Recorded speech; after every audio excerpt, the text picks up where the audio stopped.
নমস্কার বন্ধুরা, কেমন আছেন সবাই? আজকের ব্লগটি আমি এখান থেকেই শুরু করছি। আজ জামাই ষষ্ঠীর দিন একটু রান্না হবে বেশি, মানে রুই মাছের আমি একটু ঝাল করব সর্ষে বাটা দিয়ে। তাই রুই মাছগুলোকে ভালো করে ধুয়ে নুন হলুদ মাখিয়ে নিয়েছি। আর ওদিকে খাসির মাংসটাও আমি ধুয়ে রেখেছি, তাতেও একটু নুন হলুদ দিয়ে মাখিয়ে রাখবো। রান্নাটা সবই আমি করেছি, মায়ের শরীরটা বেশি একটা ভালো নেই, ওই জন্য এবার আমি প্রেশার কুকারে মাংসটাকে একটা সিটি দিয়ে নেব। আমি একটাই সিটি দিয়েছি, এবার যার যার প্রেশার কুকারের উপর নির্ভর করবে। আমি একটা দিয়েছি, তাতে আমার হয়ে গেছে। দুটো দিলেও ভালো হতো, কিন্তু আমি একটাই দিয়েছি সিটি। দেখুন, আমি শুধু মাংসটার মধ্যে শুধু নুন হলুদই দিয়েছি আর সামান্য একটু জল দিয়েছি, কারণ এর ভেতরে মানে এই সেদ্ধ হওয়া যেটুকু জল থাকবে এটুকু দিয়েই মাংসটা রান্না করব। এক্সট্রা আর কোনো আমি জল ইউজ করব না, ওই জন্য সেই বুঝেই জলটা দিলাম। আপনারাও সেই বুঝেই জলটা দেবেন। দেখুন, আমি গ্যাসে বসিয়েও দিয়েছি। প্রথমে আমি গ্যাসটাকে একটু কমিয়ে দিয়েছিলাম, পরে আমি মানে হাই ফ্লেমে একটা সিটি দিয়েছি। আর এদিকে আমি 5 রকম ভাজার জোগাড় করে নিয়েছি, কেটে নিয়েছি। এবার আলু ভাজা, বেগুন ভাজা, পটল ভাজা, কাঁকরোল ভাজা আর ভেন্ডি ভাজা করব। 5 রকম ভাজা করতে দিতে হয় জামাইয়ের পাতে।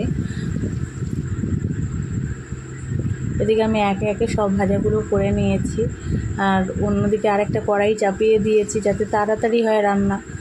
এদিকে কড়াইয়ে তেল দিয়ে দিলাম, সর্ষের তেল দিলাম। তেলটা গরম হতে দেবো। তেল গরম হয়ে গেছে, এবার আমি আলুগুলোকে, মাছের যে আলুগুলো, মাংসে যে আলুগুলো দেবো, আমি সেই আলুগুলোকে ভালো করে লাল লাল করে ভেজে নেব।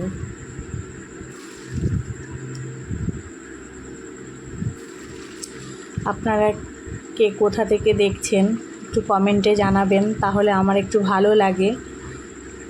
সাবধানে থাকবেন, সুস্থ থাকবেন সবাই। প্রচণ্ড গরম পড়েছে। আর দেখুন, আমি অন্য সাইডে মাছগুলো ভাজতে বসিয়ে দিয়েছি। মাছগুলোকে আমি ভেজে নেবো, ঢেকে ঢাকা দিয়ে দেবো যাতে হাতে টাতে না ছিটায়। আমি বেশিরভাগ দিন মাছ ভাজতে গেলে আমি একটু ঢেকেই মাছটা ভাজি, এক পিঠ হয়ে গেলে আরেক পিঠই করি। দেখুন, আমার এদিকে আলুগুলো বেশ ভালো করে ভাজা হয়ে গেছে। এবার ওই যা তেল আছে, আমি আর এক্সট্রা কোনো তেল দেব না, ওর মধ্যেই জিরা ফোড়ন দেব। আর এদিকে একে একে 2-3টে তেজপাতা, এক টুকরো দারচিনি, 4টে এলাচ আর 4-5টা লবঙ্গ ফোড়ন দিয়ে দেবো, আর 2টো শুকনো লঙ্কা। তারপরে কুচনো পেঁয়াজ দিয়ে দেবো। আর ওইদিকে আমি মশলা করে রেখেছি, গোটা ধনে, গোটা জিরে, গোটা শুকনো লঙ্কা, গোলমরিচ, তারপরে হচ্ছে পেঁয়াজ, আদা, রসুন, আর একটু গোটা গরম মশলাও দিয়েছি এই পেস্টটার মধ্যে। আমি ওটার ভিডিও করা হয়নি, আমি আগেই করে রেখে দিয়েছি। আর কিছুটা কাঁচা লঙ্কাও দিয়েছি। এর জন্য আমি লঙ্কার গুঁড়ো, জিরের গুঁড়ো কিছু ইউজ করব না, যেহেতু আমি সব আজকে মিক্সিতে পেস্ট করে দিয়েছি। আর এদিকে দেখুন, নুন হলুদ দিয়ে দিচ্ছি মানে পরিমাণ মতো। যে যার স্বাদ অনুযায়ী নুন হলুদ দেবেন, যে যেরকম নুন খেতে ভালোবাসেন। আর ঝালটাও নিজেরা অ্যাডজাস্ট করে নেবেন, যে যেরকম ঝাল খান। আর আমি একটু এর মধ্যে একটুখানি কসুরি মেথিও দিয়েছিলাম,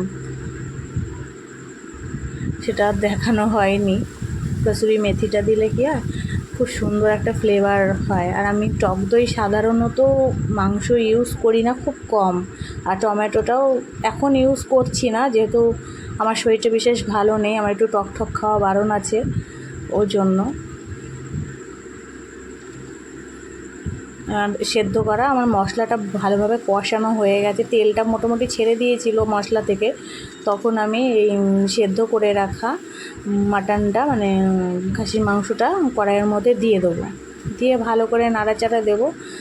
একটু তেল ছেড়ে আসা অবধি নাড়াচাড়া দেবো। তারপরে আমি মটনের যে স্টকটা আছে অল্প পরিমাণে দেবো, দিয়ে আবার বেশ খানিকক্ষণ কষিয়ে নেবো ধীরে আছে, মানে একদম আঁচটাকে স্লো করে দিয়ে, গ্যাসের ফ্লেমটা একদম কমিয়ে দিয়ে আমি মাটনটা কষিয়ে নেবো ভালো করে। এই যে স্টকটা রয়েছে দেখুন, আমি এইটুকু স্টক দিয়েই পুরো মাংসটা আজকে রান্না করব। আর এদিকে আমার সব মাছ ভাজা হয়ে গেছে, আর কালো জিরা ফোড়ন দিয়ে দিলাম। আর এদিকে এই পেস্টটা করে রেখেছি মাছের জন্য, পেঁয়াজ, রসুন আর কাঁচা লঙ্কা, সর্ষে, এই 4টে জিনিস দিয়েছি, দিয়ে আমি ভালো করে পেস্ট করে নিয়েছি। একটু নাড়িয়ে চাড়িয়ে স্বাদ মতো নুন আর হলুদ দিয়ে দেবো।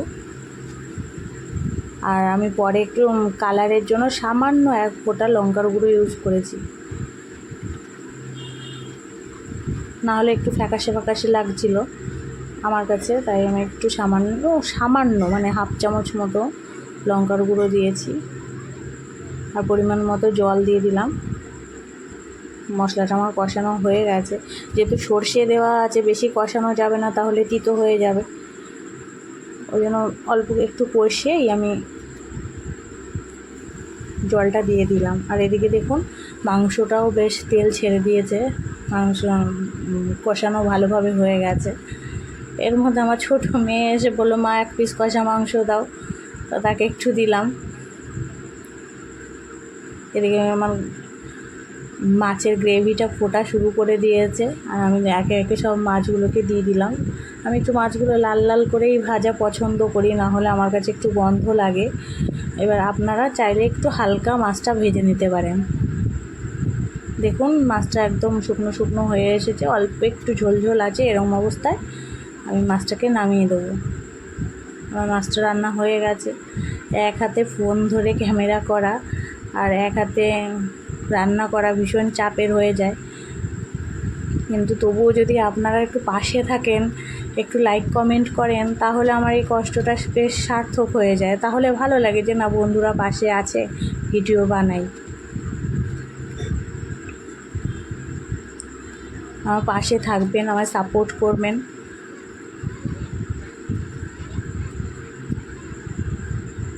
দেখুন আমি এবার মাংসর মধ্যে যে স্টকটা ছিল, মাটনের স্টকটা ছিল, ওটা আমি দিয়ে দিলাম। আর আলুগুলোকেও এবার এই পর্যায়ে আমি দিয়ে দেবো। এবার ভালো করে আলুগুলোকে ঝোলের মধ্যে নাড়াচাড়া দিয়ে তারপরে কড়াইটা আমি ঢেকে দেবো, আর গ্যাসটাকে একদম সিম করে দেবো, কারণ আমি বেশি জল দিইনি। দেখুন খেয়াল করে দেখুন, আমি খুব বেশি একটা জল দিইনি। মাংস যে খুব ডুবে যাচ্ছে তাও না। এবার আমি ধীর আঁচে দিয়ে দেবো, একদম ধীর আঁচে দিয়ে বেশ 20-25 মিনিট মতো রান্না করে নেব। আর এদিকে আরেকটা কড়াই বসিয়ে দিয়েছি, একটু তেল গরম করে নিয়েছি। এবার একটু চাটনি বানাবো, আমড়ার চাটনি। একটু সর্ষে ফোড়ন দিয়ে দিলাম, আমড়াগুলো দিয়ে দিলাম। আমার ননদ দিয়ে গেছে আমড়াগুলো, আমি তো খেতে পারবো না, কিন্তু আজকে যেহেতু জামাই ষষ্ঠী, জামাইয়ের পাতে দিতেই হবে। এবার সামান্য একটু নুন দিলাম, যাতে আমড়াটা তাড়াতাড়ি সেদ্ধ হয়ে যায়, আর একটু সামান্য হলুদ দিলাম, একটু যাতে ভালো সুন্দর কালার আসে। এবার দেখুন আমার আমড়াগুলো বেশ খানিকক্ষণ ভাজা ভাজা মতো করে নিয়েছি। তারপরে পরিমাণ মতো জল দিলাম। 10-15 মিনিট থাকলেই মোটামুটি সেদ্ধ হয়ে যাবে। আর এদিকে আবার আমি প্রেশার কুকারটা ভালো করে ধুয়ে নিয়েছি। ধুয়ে কিছুটা আমরা টক ডাল করব, কারণ আমার ছেলেপেলেরা টক ডাল খেতে খুব ভালোবাসে, মানে ডাল খেতেই ভালোবাসে, তো আজকে টক ডাল করা হয়েছে। আর আমি ডালটা আগে থাকতেই ভালো করে ধুয়ে নিয়েছি। কাঁচা লঙ্কা আর লবণ দিয়ে সেদ্ধ করব। লবণ দিলে কী হয়, ভালো সেদ্ধ হয়ে যায়। কিন্তু এখন আমি হলুদ দেবো না, হলুদ দিলে সেদ্ধ হতে চায় না। আর এদিকে দেখুন আমার মাংসর গ্রেভিটা হয়ে এসেছে, মানে মাংসটা রেডি হয়ে এসেছে। এই পর্যায়ে আমি মিট মশলা দিয়ে দেবো। আর আমি মাঝে একটু চিনি দিয়েছিলাম স্বাদের জন্য, মানে টেস্টটা ব্যালেন্স করার জন্য একটু চিনি দিয়েছি। আর আমি একটু টেস্ট করে দেখেছি যে আমার মাংসটা একটু নুন কম লাগছিলো, তাই আমি প্রায় 1 ছোটো চামচের 1 চামচ 1.5 চামচ মতো লবণও অ্যাড করে দিয়েছি। আবার ঢেকে দিলাম প্রায় 15-20 মিনিটের জন্য, একদম লো আঁচ, গ্যাসটাকে পুরো সিম করা রয়েছে, আমি আর বাড়াইনি।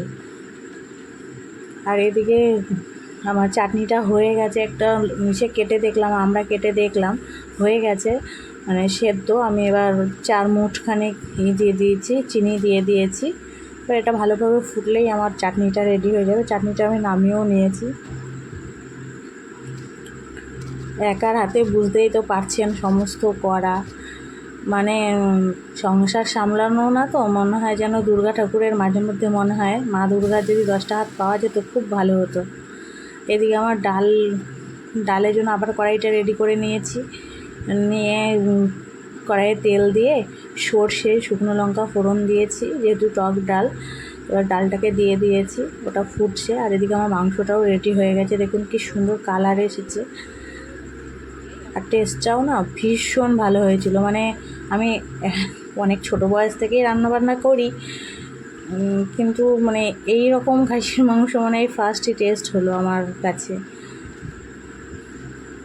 একটু অন্য টাইপের হয়েছে। আর এদিকে আমার টক ডালটাও হয়ে গেছে, ডালটাও নামিয়ে নিয়েছি।